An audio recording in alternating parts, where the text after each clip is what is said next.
Hello and welcome to the Ace's Guide to the F14B Tomcat. The F14 is what you get when your designers are following the latest fashion trends of the 1970s, and when the US Navy gets tired of being outturned by MiG-21s in Nam. It is a two-seat, tandem seat, twin-engine, swing-wing, air superiority and interceptor that occasionally dabbles in the hobby of putting iron into the ground. This plane is for BVR fanboys who want to lob fat Phoenix Freedom 30 plus nautical miles at fighters to turn them into many little pieces. This amazing but heavy missile is capable of hitting targets further than 70 miles, but that is only a bomber-sized target flying in a straight line. To cause significant emotional events at any fighter dumb enough not to terrain mask, you wait until the bandit is within 40 to 30 miles, and you use TWS, so that the bandit won't get a launch warning. Keep in mind that the minimum range of the Phoenix is very large in the hot aspect due to the weight of the missile and the time it takes to reach its maximum available G is long.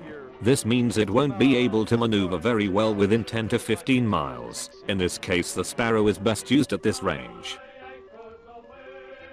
Alright, we can go and missile on us, I think. Get the fuck out of here. Tanks. Thanks. Thanks out.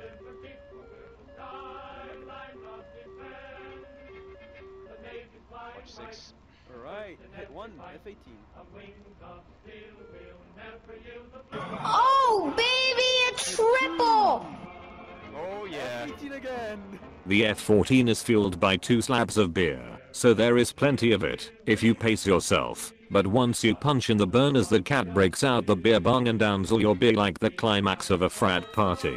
It is also important to drop your empty beer cans off your aircraft before you enter the combat zone, or you won't be able to properly drift around every armram fired at you. Although with most planes it comes down to the pilot as to how effective it is. This isn't entirely true with the Tomcat, as a good or great Rio can make or break how effective the cat is. In the BVR realm, the Rio is the god emperor, raining death onto any unalerted bandits in TWS mode.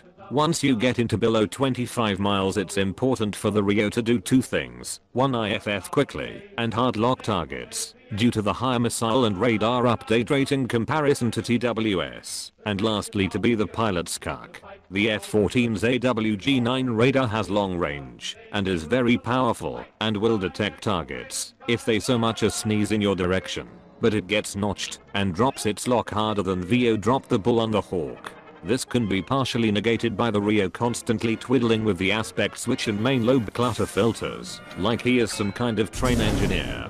If your Rio gets tired of twiddling the aspect and filter switches and the radar drops lock, if you are close enough, the F14 has a television camera system just below the radome of the aircraft. The DCS allows for a passive track using a contrast difference. This can be used for both relocking a target, taking a peek at what the other guy might be launching at you, and IFF. You use this special eye to spy on everyone better than the NSA. Another option is using data link from a donor to assist in your situational awareness and to sneak up on unsuspecting bandits. If you are using Jester, some of the tricks to compensate for his slow thought process is to use the pilot lock-on modes or automatic acquisition modes, and he will automatically IFF, or even faster IFF using TCS and pull the trigger. Make sure he is in TWS mode, as he can only IFF in TWS mode, not RWS. Once you get into the merge, the Tomcat can fight in 2 ways, the angle turn fight, or the energy fight. If you have the thrust advantage or energy advantage over your opponents, such as the Mirage or F-18, use energy fighting tactics, but watch out for the AIM-9X, a missile that allows the best turning plane in DCS to not turn in a dogfight. Otherwise, if you are taking on a plane that energy fights better than it turns, such as the Eagle, the Tomcat will happily outturn it. If you do not want to fight someone, the cat can go fast like Sonic, and clean. It doesn't even need burners to go Mach 1, so you can outrun any Hornet that just got back from buying AMRAAMs in bulk from Costco.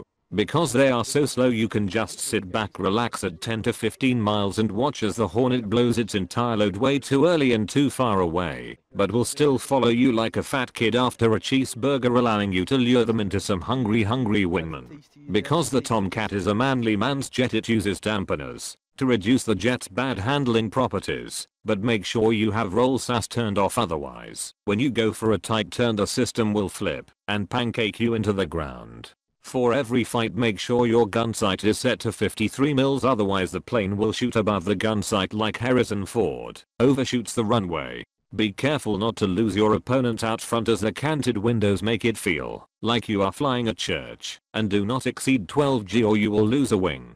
To liberate tasty oil from the rest of any aircraft dumb enough to fly in straight lines towards you, you take 4 speedy Americans on mobility scooters. You could take 6, but this is for people who climb up to space to launch their mobility scooters and not hit anything then complain that the Phoenix isn't a good missile. You take 2 Sparrows, because there will always be someone terrain masking and sneaking up on you. 2 Sidewinder snaky boys when you need to be sneaky breaky at short range. 2 big slabs of beer when you get thirsty on the way into the battle. 4 expendables take 60 flares and 140 chaff. Note that the chaff will only give you 70 charges, as the LAU 138 dispensers drop 2 packets of chaff to compensate for its small size, and high explosive incendiary rounds for the gun, because you are out there to ruin someone's day, not be Mach 2 Postman Pat. Now go out there and make the Hornets regret thinking 8 AIM 120s is a good idea when trying to run away from your Mach 5 mobility scooters.